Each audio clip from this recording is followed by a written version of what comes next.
Για να πιάσουμε έναν αφεσμό, πρώτα πρέπει να το χαϊδέψουμε, να του πούμε ότι τον αγαπάμε και μετά να του πούμε ότι πρέπει να τον βάλουμε στο καινούριο του σπίτι. Σωστά? Έλα τώρα.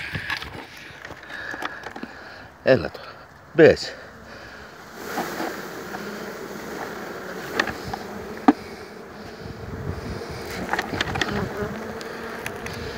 Μπες στο σπιτάκι σου.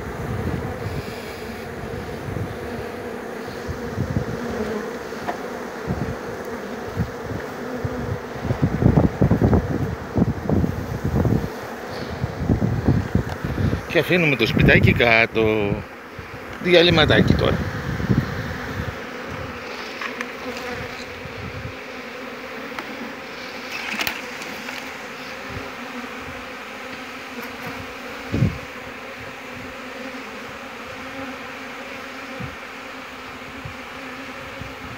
Επειδή όμως αυτός ξαναμαζεύεται, εκεί πάμε να φέρουμε το ξύδι.